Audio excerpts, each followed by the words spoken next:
The moment my husband's car disappeared down the street, his paralyzed sister stood up. Not slowly, not weakly, perfectly. 1 second, she sat motionless in the wheelchair beside the living room window, wrapped in a blanket with lifeless legs everyone believed hadn't moved in 3 years. The next second, she was standing behind me. I didn't even hear her get up. The glass slipped from my hand and shattered across the kitchen floor. My entire body locked in place as I stared at her reflection in the dark microwave door. She wasn't smiling. That somehow made it worse. For 3 years, I had listened to stories about Emily. The tragic accident, the spinal damage, the months of recovery that led nowhere. My husband Daniel dedicated half his life caring for her after their parents died. Every family gathering revolved around protecting Emily, helping Emily, adjusting plans for Emily. And now she stood barefoot on my kitchen tile like none of it had ever happened. My heartbeat pounded so hard I could barely breathe. Emily tilted her head slightly. "You scare easily." Her voice sounded calm, almost amused. I turned around so fast the room spun. "What the hell?" She raised one finger instantly. Quiet. Not aggressive. Controlled. Then she glanced toward the front windows like someone afraid of being seen. My skin went cold. Because suddenly this didn't feel like a miracle. It felt hidden. Dangerously hidden. I stared at her legs. "You can walk." Emily looked down at herself briefly before meeting my eyes again. Obviously. The answer hit harder than shouting would have. No emotion. No explanation. Just fact. Every memory from the last 3 years crashed violently through my head. The wheelchair ramps. The medical equipment. The nurses. The therapy appointments Daniel drove her to every week. None of it made sense anymore. I stepped backward slowly. "Daniel knows?" Emily's expression changed slightly. There it was. The first real emotion I'd seen. Something darker. Something careful. Then she walked past me toward the sink with completely normal movement and picked up a dish towel. "You should clean the glass before someone gets hurt." My pulse exploded. Because she was acting like this was casual. Normal. Like secretly standing up after pretending paralysis for years barely deserved discussion. I couldn't move. Emily crouched calmly beside the broken glass and started collecting pieces. Still graceful. Still perfectly mobile. Every movement made my stomach tighter. Finally, I forced the question out. "Why are you pretending?" Emily stopped moving. For a brief second, the entire house felt silent enough to hear my own heartbeat. Then she looked up at me. "Because if Daniel finds out." A pause. "People die." The air vanished from my lungs. Not dramatic. Not emotional. Matter of fact. That was worse.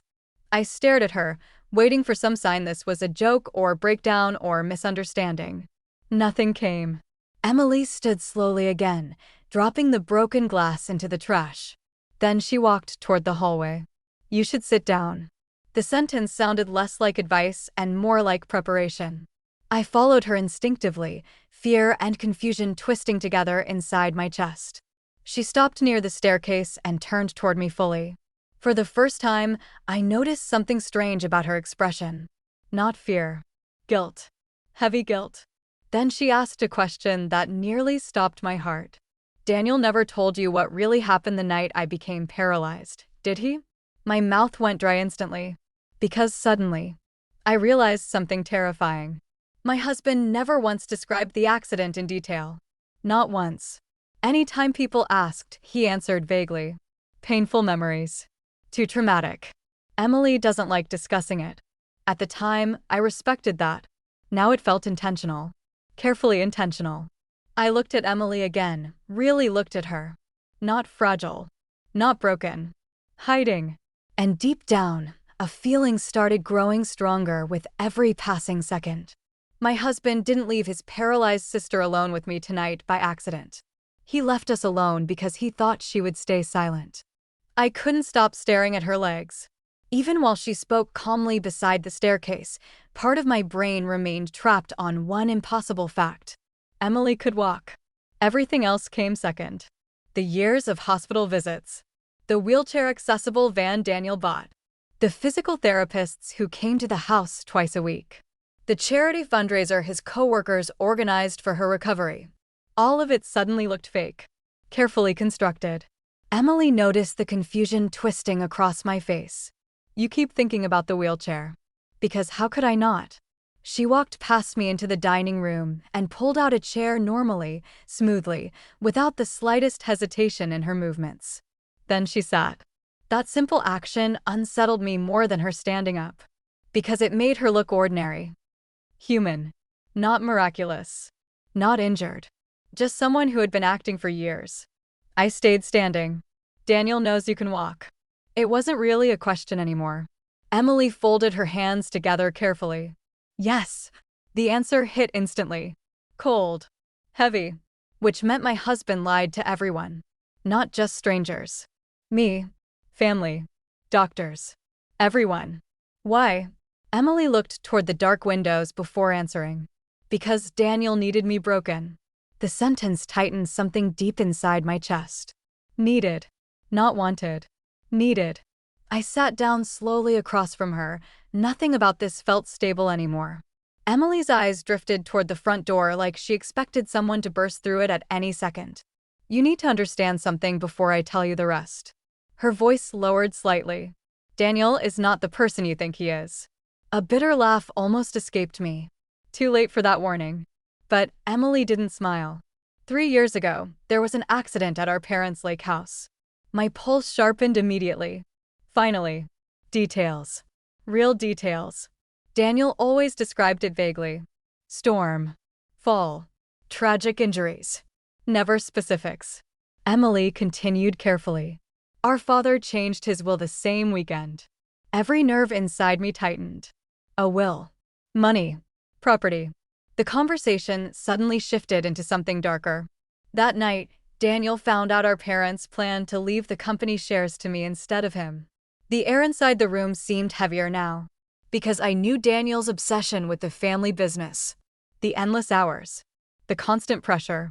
The anger whenever someone questioned his authority. Emily's eyes hardened slightly. He lost control. My mouth went dry. What happened? She didn't answer immediately. Instead, she stood again and walked toward the hallway cabinet.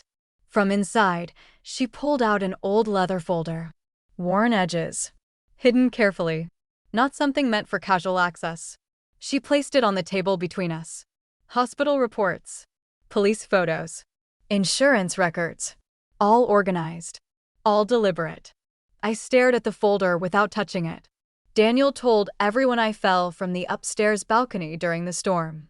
Emily's voice stayed calm, but I noticed her fingers trembling slightly for the first time. Then she looked directly at me. I didn't fall. The silence afterward felt violent. Because deep down, I already knew the answer before she said it. Emily swallowed once.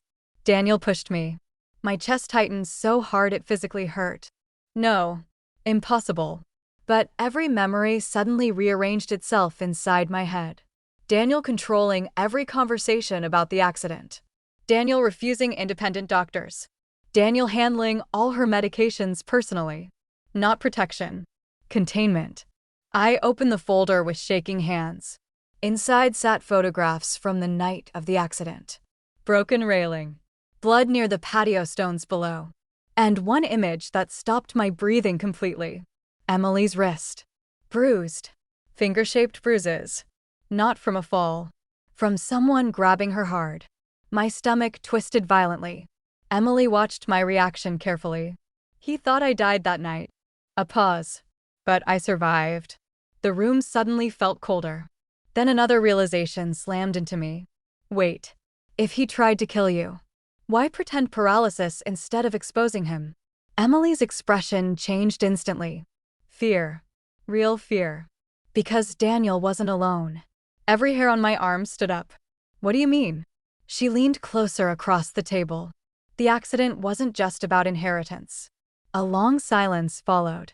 Then she whispered the sentence that changed everything again. There were 3 other people at the lake house that night. My pulse exploded. 3 other people? I had never heard about anyone else being there. Emily nodded slowly. And 2 of them disappeared after the accident. The room stopped feeling like a family secret. Now it felt like something far more dangerous. Then headlights swept across the front windows outside. Emily froze instantly. Every ounce of calm vanished from her face. And for the first time since standing up, she looked terrified. The headlights moved slowly across the living room walls before disappearing. A car passing by. Nothing more. But Emily didn't relax.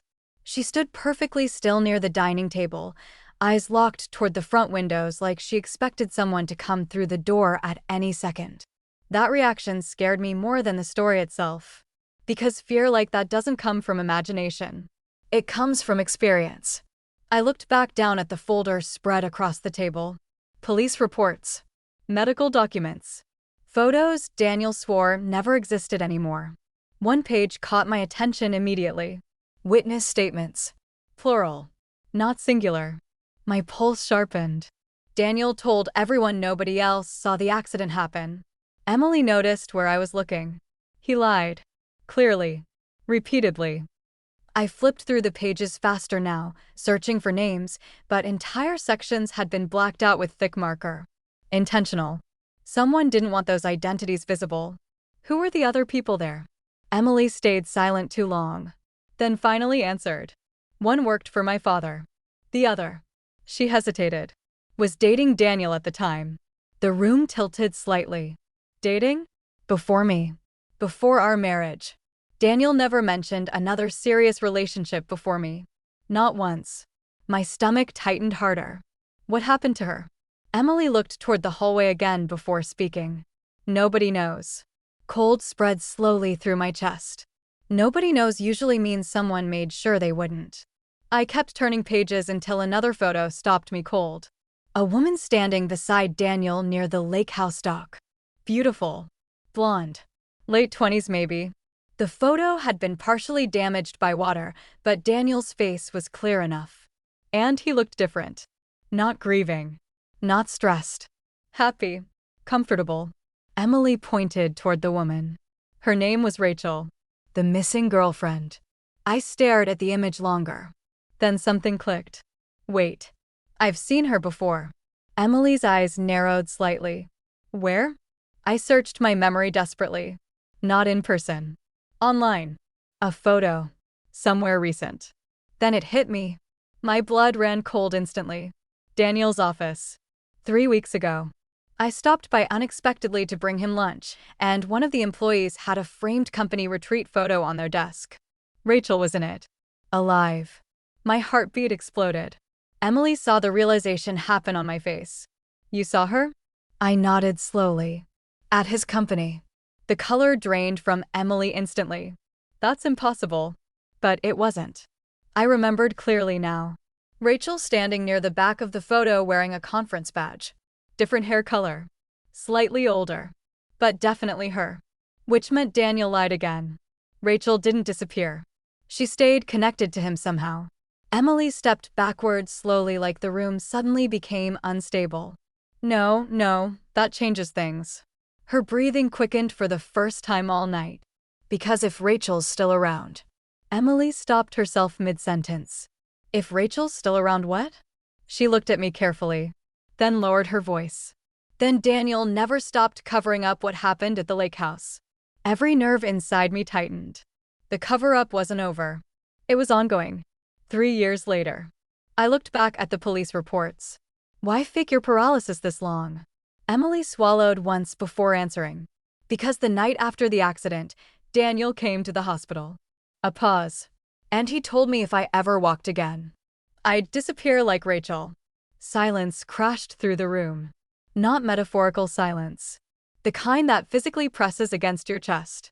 Emily wrapped her arms around herself tightly now. At first I thought he was bluffing. Then 2 months later, the detective assigned to my case died in a car crash. Every hair on my body stood up instantly. No. Emily nodded once. And after that, I stayed in the wheelchair. The room suddenly felt suffocating. Because this wasn't family dysfunction anymore. This was fear built over years. Calculated fear. Then something else hit me. Hard. Daniel left tonight unexpectedly. A last-minute business trip. Almost rushed. At the time, it seemed normal. Now it didn't. I looked directly at Emily. Why tell me this tonight? Her face changed again. Guilt returning. Heavy guilt. Because Daniel wasn't supposed to leave until tomorrow morning. My pulse slowed dangerously. What does that mean? Emily stared toward the dark hallway behind me. It means something made him change the schedule. A pause. And Daniel only changes plans when he thinks someone found out too much. The air vanished from my lungs. Then my phone buzzed loudly on the dining table. Both of us flinched instantly. Unknown number. One text message. Check the guest room closet. Before he comes back. Emily looked at the screen. And went completely pale. Emily stared at my phone like she had seen a ghost. Not confusion. Recognition. That terrified me instantly. Who sent this? She didn't answer right away. Instead, she grabbed the edge of the table hard enough for her knuckles to turn white. Then she whispered one name. Rachel. Cold rushed through my entire body. The missing girlfriend. Alive. Somehow connected to Daniel's company. And now apparently watching this house. I looked back down at the message. Check the guest room closet. Before he comes back. Before he comes back. Not if. Before. Meaning Daniel was already returning. Emily looked toward the front windows again. We don't have much time. Her fear no longer felt paranoid. Now it felt experienced. I grabbed the folder and followed her quickly upstairs. The guest room sat at the end of the hallway, rarely used except during holidays. Daniel always kept it locked whenever business associates visited, which never made sense to me before. Now every locked door in this house felt suspicious. Emily opened the closet carefully. At first, nothing looked unusual. Spare blankets. Storage boxes. Winter coats.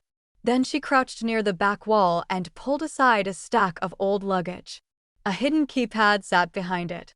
My stomach tightened instantly. You knew about this? Emily nodded once. But I never had the code. I stared at the keypad. 6 digits. Whoever texted me clearly expected us to find this. Then another message arrived. 061913. Emily inhaled sharply. That date. What date? Her voice dropped almost to a whisper. The night Rachel disappeared. Every hair on my arm stood up. I entered the code slowly. The lock clicked immediately. A hidden door opened inward. And suddenly the air inside the hallway changed. Colder. Heavier. Like something buried too long had finally surfaced. Behind the door sat a narrow private office. No windows. No decorations. Just filing cabinets, computer monitors, and shelves packed with storage drives. My pulse exploded. This wasn't a home office. It looked operational. Corporate. Controlled. Like a surveillance room. Emily froze beside me. No. She looked genuinely shocked now. Meaning even she never saw this part before. I stepped inside slowly. One monitor displayed security feeds. Live feeds. Front yard. Garage. Kitchen. Back patio. Daniel had cameras hidden throughout the house, including inside Emily's room. Rage hit me instantly. Years. He had been watching everyone for years. Then I noticed another feed. A hospital room. My blood went cold. An older man lay unconscious in the bed surrounded by medical equipment. I recognized him instantly. Senator Arthur Bennett. One of the most powerful politicians in Utah. The same man currently missing from national headlines for nearly 2 weeks after supposedly suffering a private medical emergency. Why was Daniel watching him? Emily moved toward one of the filing cabinets slowly. Inside sat folders labeled with names. Politicians. Judges. Business executives. Every folder packed with photographs, financial records, private messages. Blackmail material. The room suddenly stopped feeling personal. This was bigger than family secrets. Far bigger. Then Emily pulled one final folder from the bottom drawer. Rachel Morgan. Inside were hundreds of pages. Fake passports. Bank transfers. Travel records. And one photograph that nearly stopped my heart. Rachel standing beside Daniel only 6 months ago. Alive. Smiling. Wearing an engagement ring. My vision blurred slightly. Engagement? To Daniel? Emily looked equally stunned. He told me she betrayed him. A cold realization moved through me slowly. No, Daniel told different stories to different people. Because lies work better when nobody compares them. Then I noticed something else inside Rachel's file. A child custody document. My stomach tightened instantly. Rachel had a son, 6 years old. And under emergency guardianship records, Daniel's name appeared. Not as father, as temporary custodian. Every nerve inside me sharpened. Why would Daniel have custody over Rachel's child if she disappeared? Emily looked horrified now. Because Rachel didn't leave willingly. The pieces crashed together violently. Rachel discovered something. Daniel silenced her. Then kept the child close for control. The room suddenly felt dangerous in a completely different way. Not because of the secrets. Because of how organized they were. Years of manipulation. Years of surveillance. Years of controlling people through fear. Then one of the security monitors flickered. The front driveway camera. Headlights appeared outside. Emily's face lost all color. Daniel's car. Too early. Way too early. Then the garage door started opening downstairs. And over the security speakers, we heard Daniel's voice. Calm. Almost cheerful. Honey? I came home early. The moment Daniel's voice echoed through the security speakers, every instinct inside me screamed to run. Emily reacted first. She slammed the hidden office door shut and shoved the Rachel folder into my hands. Take that. Her voice shook now. Real fear. Not the careful, controlled fear she'd carried all night. This was panic. I stuffed the folder under my sweater just as footsteps echoed downstairs. Slow. Unhurried. That somehow made it worse. Because Daniel wasn't rushing home like a suspicious husband. He sounded comfortable. Confident. Like he already knew exactly what we had seen. Emily grabbed my wrist tightly. Listen carefully. If he asks, you never came upstairs. I stared at her. You think he knows? She didn't answer. That answer terrified me more than words. The footsteps reached the staircase. Then stopped. Silence flooded the hallway. Daniel always had a habit of pausing before entering rooms. He called it thinking time. Tonight it felt predatory. My pulse hammered violently as Emily quickly pulled herself back into the wheelchair beside the guest room bed. The transformation happened instantly. Her posture weakened. Her shoulders dropped. Within seconds, she looked paralyzed again. Years of practice. The realization chilled me deeply.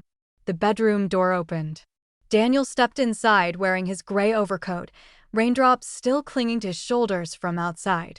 And he smiled. That familiar warm smile I used to trust completely.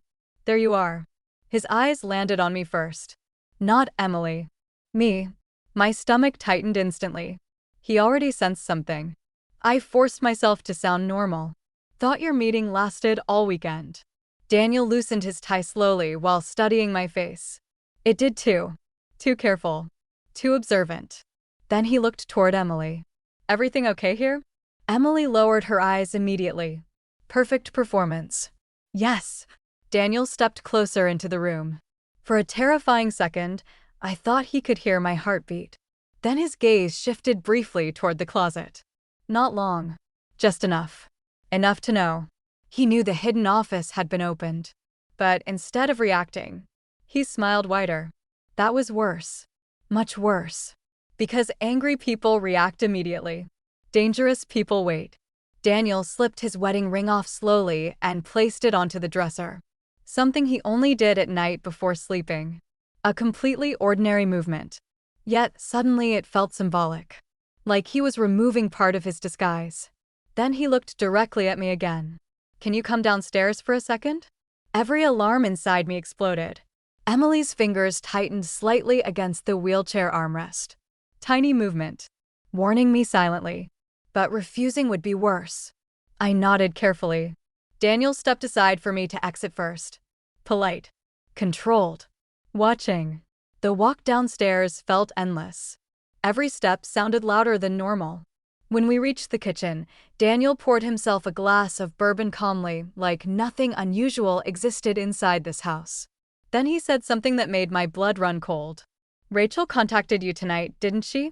The glass nearly slipped from my hand. I forced myself not to react. I don't know what you're talking about. Daniel chuckled softly. Wrong answer. He took a slow sip of bourbon, then set the glass down carefully. Rachel always did prefer dramatic timing. My chest tightened harder. So she is alive. Daniel looked amused now. Barely. Then he leaned against the counter. Do you know the worst part about lies? A pause. People assume the first person caught lying is automatically the villain. Every word felt deliberate. Strategic. Like he was building toward something. I stared at him carefully. Did you push Emily? The question hung in the kitchen heavily. Daniel didn't even blink. No. The calmness of the answer unsettled me deeply. Then he added something worse. But I did let her believe I did. My brain stalled. What? Daniel walked toward the dark kitchen window slowly. Because fear keeps people predictable. The room suddenly felt upside down. He turned back toward me. Emily thinks I ruined her life. Rachel thinks I betrayed her. You think I'm hiding bodies in secret rooms. A faint smile crossed his face. Exactly how someone wanted it. Every nerve inside me tightened. Someone. Not him. Then Daniel reached into his coat pocket and pulled out a photograph. He handed it to me. The second I saw it, my stomach dropped completely. It was me. Sleeping. Inside our bedroom. Taken recently. But I wasn't alone in the picture. Someone stood beside the bed watching me. A woman. Blonde. Rachel. And written across the bottom in black marker were 6 terrifying words. She's finally close enough to kill you. The photograph nearly slipped from my hands. Rachel stood beside our bed while I slept completely unaware, her face partially hidden beneath a black hooded jacket. But even in the dim lighting, I recognized her instantly from the files upstairs. Alive. Close enough to touch me. And apparently dangerous. I looked back at Daniel sharply. Why would she want to kill me? Daniel's expression darkened for the first time all night. Because she thinks you know where her son is. The room tilted slightly. Her son. The custody documents. The fake disappearance. Nothing about this story stayed stable for more than 5 minutes. I stared at the photograph again. When was this taken? 3 nights ago. Cold rushed through my chest instantly. 3 nights ago Rachel had been inside this house while I slept. Daniel poured another drink before continuing. I kept security low because I wanted to track her movements. Wanted. Not tried. Like this was an ongoing game between them. Then he looked directly at me. But tonight changed things. The weight behind those words settled heavily into the room. Because now Emily had talked. The hidden office had been opened. And someone was escalating. I stepped backward slowly. Why hide all this from me? Daniel laughed once under his breath. Because the truth sounds insane until you survive it yourself. Not an answer. Avoidance. Again. I was starting to notice a pattern. Everyone in this family withheld pieces of the story, like nobody fully trusted anyone else. Then something else hit me suddenly. The hospital feed upstairs. Senator Bennett. Why are you spying on a missing senator? Daniel's entire posture changed instantly. Not fear. Calculation. Then he asked a question instead. Emily showed you the office? Silence answered for me. Daniel closed his eyes briefly like a man realizing the timeline finally collapsed. When he opened them again, the warmth was gone completely. You need to leave this house tonight. Every nerve inside me sharpened. Why? Because they know you've seen too much. They. Again that word. Not Rachel. Not Emily. Someone larger. I stepped closer instead of backing away. Who are you actually afraid of? Daniel stared at me for several seconds before answering. The people who staged Emily's accident. The air vanished from my lungs. No. Emily said you pushed her. Daniel shook his head slowly. Emily remembers fragments. Not the whole night. Then he lowered his voice. Someone else was at the lake house after the fall. Every hair on my arm stood up. A 4th person. Not Rachel. Not Daniel. Not Emily. Someone hidden. Daniel rubbed his face tiredly. I thought Rachel died 3 years ago too. That sentence hit hard. 2? He nodded once. Then last month Senator Bennett disappeared after reopening an old federal investigation tied to the lake house. My pulse exploded. Federal investigation. This wasn't family drama anymore. This was political. Dangerous political. Daniel continued quietly. Rachel contacted me 2 weeks ago claiming someone inside Bennett's circle orchestrated everything. The fake paralysis. The detective's death. The missing evidence. Every piece. I struggled to breathe evenly now. Then why hide it? Because I didn't know who to trust. A bitter smile crossed his face. Still don't. For the first time tonight. I believed him. Not fully, but enough. Enough to realize fear existed underneath his control too. Then the kitchen lights suddenly cut out. Darkness swallowed the room instantly. My heart slammed violently. Daniel moved fast. Too fast. Get down. He tackled me toward the floor just as the back kitchen window exploded inward. Glass sprayed across the room. A silenced gunshot cracked through the darkness. Not loud. Worse. Controlled. Professional. Daniel dragged me behind the kitchen island while another shot buried into the cabinet above us. Outside, footsteps moved across the patio. More than one person. Daniel cursed under his breath. They found the house. Panic tore through me. Who? But deep down, I already knew. Not Rachel. Not Emily. Someone bigger. Someone powerful enough to erase accidents, manipulate investigations, and hide senators. Then a flashlight beam swept through the shattered window. And a voice called softly from outside. Daniel. A pause. You should have let the girl die with the others. Rain poured through the shattered kitchen window, while silence pressed heavily against the floor where Daniel and I crouched behind the island. The voice outside remained calm. Too calm. Not the voice of someone emotional or reckless. The voice of someone used to control. Daniel slowly reached beneath the cabinet and pulled out a handgun taped underneath the counter. My stomach tightened instantly. You keep weapons in the kitchen now? Daniel checked the magazine quickly without looking at me. Only since Rachel came back. Another flashlight beam swept across the room. Then footsteps approached the broken window carefully. Not rushing. Professional. Daniel lowered his voice. When I tell you, run upstairs and get Emily out through the garage exit. I stared at him. What about you? His jaw tightened slightly. I'll slow them down. Not fight. Not survive. Slow them down. The way he said it chilled me deeply. Because suddenly I realized something important. Daniel truly believed this might end tonight. Another voice echoed from outside. You already know how this goes. Then came the sound of a second gun being loaded. More than one attacker. Daniel leaned closer toward me. Listen carefully. The seriousness in his eyes froze me completely. Everything you think about our family is wrong. A pause. Emily was never the target. Every nerve inside me sharpened instantly. Then who was? Daniel looked directly at me. You. The word hit harder than any gunshot could have. No. Impossible. Daniel continued quickly. The night at the lake house, your father-in-law was preparing evidence against Senator Bennett and several investors tied to a medical corruption case. The hidden office. The surveillance. The blackmail files. Everything connected. Daniel's breathing stayed controlled, but I could hear exhaustion underneath it now. Rachel worked undercover for Bennett's legal team at the time. Emily accidentally overheard part of the operation and confronted our father. Then came the twist that changed everything. Daniel's voice lowered further. Someone pushed Emily from the balcony before I reached them. Cold rushed violently through my body. Not Daniel. Someone else. Then why let her believe you did it? Pain crossed his face briefly. Because the real person responsible threatened to kill everyone if I exposed them. Fear. Years of it. Suddenly every lie looked different. Not excuses. Survival.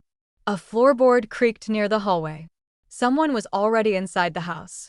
Daniel immediately stood and fired once toward the dark living room. A figure ducked behind furniture. Run. I sprinted upstairs while chaos erupted below me. More glass shattered. Furniture crashed.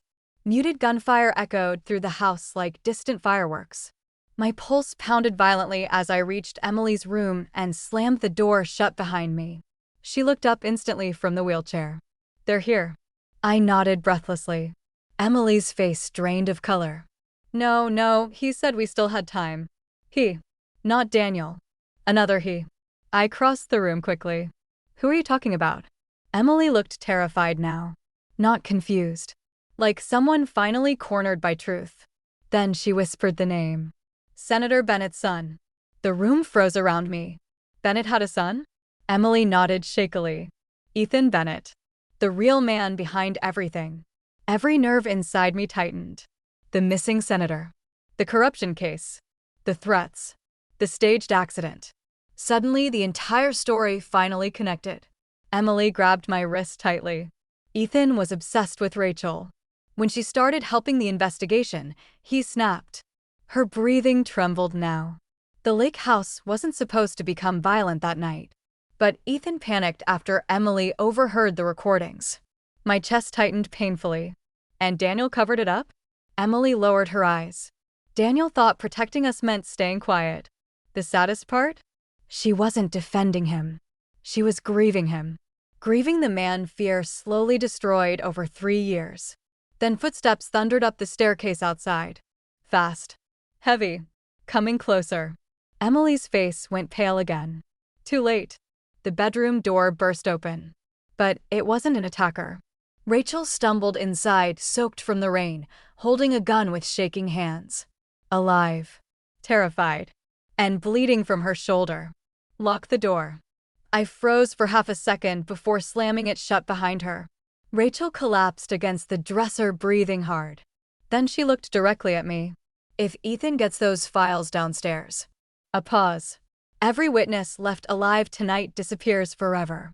The pounding downstairs grew louder. Furniture crashing. Footsteps.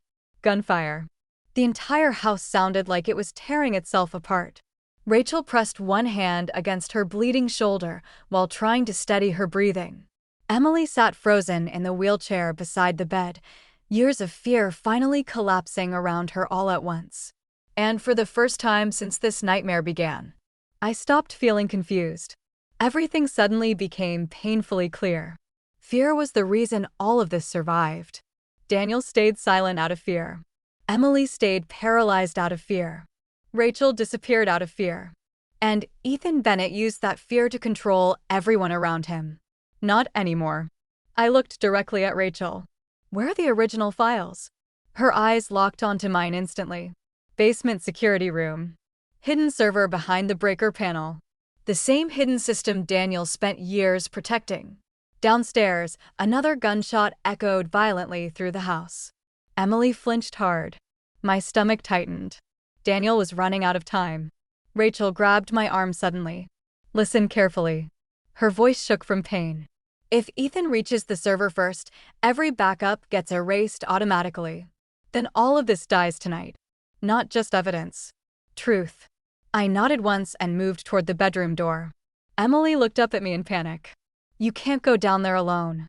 I opened the closet and grabbed one of Daniel's golf clubs without hesitation. Watch me. The fear inside me had burned itself out somewhere between the lies, the blood, and the years stolen from everyone in this house. Now only anger remained. Focused anger. I moved downstairs carefully while thunder rattled the windows outside. The living room looked destroyed. Broken glass. Bullet holes. Furniture overturned. Then I saw Daniel near the kitchen wall, bleeding heavily from his side, but still conscious. And standing across from him, Ethan Bennett. Perfect suit. Perfect smile. The kind of rich, polished monster America creates too often and protects too long. He looked younger than I expected. Early 30s maybe. Calm enough to make it terrifying. 2 armed men stood beside him searching through cabinets and drawers. Ethan noticed me instantly. There she is. Like this was all some business meeting. Not a massacre. Daniel looked toward me desperately. Go back upstairs. But Ethan laughed softly. No. I think she deserves the truth now. His confidence filled the room completely. Because men like Ethan never expect consequences.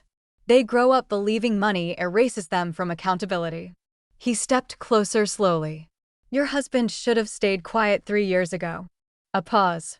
Rachel should have stayed loyal. Then his eyes shifted briefly upstairs. And Emily should have died when she hit the ground. Rage hit me so hard my hands stopped shaking completely. Ethan smiled faintly at the reaction. There it is. That arrogance. That certainty he already won. That became his mistake.